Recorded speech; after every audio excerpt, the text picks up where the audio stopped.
आज या सुन्या सुन्या मैत्रिणीत अंधार टाकल्यावानी वाटतो. भूतकाळातील आमच्या जुन्या आठवणींना पाजर फुटल्यासारखा वाटतो. निरोप घेऊन जाताना एका डोळ्यात आशू आहे तर दुसऱ्या डोळ्यात आनंद. आजवर घरट्याचा आज उडून जाणार आहे. मला आठवतो तो माझा ट्युशनचा पहिला दिवस जेव्हा मी क्लासेसला आले होते. सरांनी आम्हाला इंट्रोडक्शन विचारलं. खरं तर तेव्हा उभं टाकण्याची सुद्धा भीती वाटायची, पण आता सरांच्या त्या यांच्यामुळे आम्हाला आता बरोबर बोलता सुद्धा येते. म्हणतात ना, उडत्या पाखरांना परतीची तमान असावी, नजरेत सदा नवी दिशा असावी. घरट्याची काय बांधता येईल केव्हाही, पण क्षितिजा पलीकडे झेप घेण्याची जिद्द असावी. अशी जिद्द आमच्यामध्ये निर्माण करणाऱ्या या क्लासेसला आम्ही कधीच विसरू शकणार नाही आणि ही जिद्द आम्ही समोर घेऊन जाणार. आता मी सगळ्यात अगोदर ज्यांच्याबद्दल बोलणार आहे ते म्हणजे सतीश सर.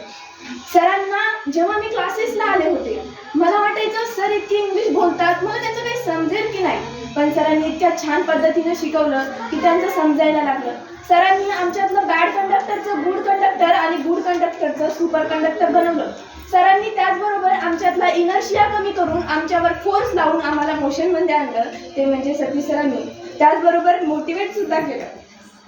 दिव्याने मी सोबत तर आमची कोवलंट बॉन्डिंगच झाली. त्या टीचर नव्हे तर आमच्या फ्रेंडच झाल्या. त्यांचं ते शिकवता शिकवता दुसरं जनरल नॉलेज देणं हे कायम लक्षात राहील. आम्ही तर त्यांना गुगल मॅडमच म्हणायचो, कारण आमच्या कोणत्याही प्रश्नाचं उत्तर त्यांच्याकडे असायचं, मग ते चॅप्टरचं असो किंवा जनरल नॉलेजचं. मॅथ म्हटलं की समोर येतात उमेश सर. खरं तर सर आम्हाला 8वीला नव्हते, पण सर जेव्हा 9वीला आले सरांनी आम्हाला काही बेसिक कन्सेप्ट विचारल्या. ते आम्हाला आल्या नाही. अगदी बेसिक पासून आम्हाला शिकवलं ते म्हणजे उमेश सर. आणि आता सरांच्या म्हणण्याप्रमाणे पास होणं म्हणजे 90 अबोव्ह आणि चांगला पेपर जाणं म्हणजे आउट ऑफ. बरोबर की नाही सर? पण माझा आउट ऑफ पेपर कधी गेला नाही हा विषय वेगळा आहे. सरांनी 1-1.5 वर्ष शिकवलं, पण खूप भारी शिकवलं ते म्हणजे कल्याणकर सर. पार्ट 1 म्हणलं की समोर येतं फिजिक्स अँड केमिस्ट्री. खरं तर मला पार्ट 1 कधी आवडायचंच नाही, कारण काही समजायचंच नाही त्यातलं. पण सरांच्या ते ट्रिक्स, बेटा मागे कार बाप स्कूटर आजी, अशा ट्रिक्समुळे पिरियडिक टेबल आणि किचकट वाटणाऱ्या रिॲक्शन सुद्धा सोप्या झाल्या.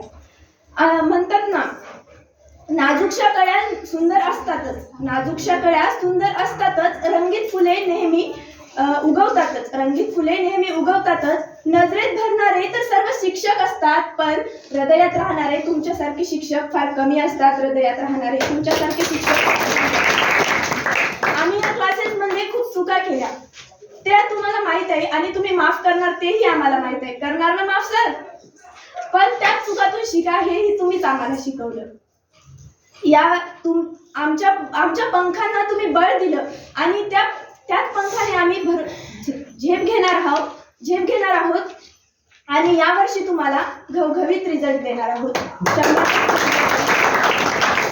डियर टीचर हम चाहते तो थे आपको, डियर टीचर हम चाहते थे तो आपको, डियर टीचर हम चाहते थे आपकी डांट सुनने को ना मिले, पर कभी भी ना मिले ये नहीं चाहते थे. कर रहे हैं अलविदा इस इंस्टीट्यूट को, पर कभी न भूल पाएंगे आप लोगों को. आपने हमें समझाया भी, सिखाया भी, रुलाया भी और इस फेयरवेल के दिन जाते जाते रुलाया भी. धन्यवाद.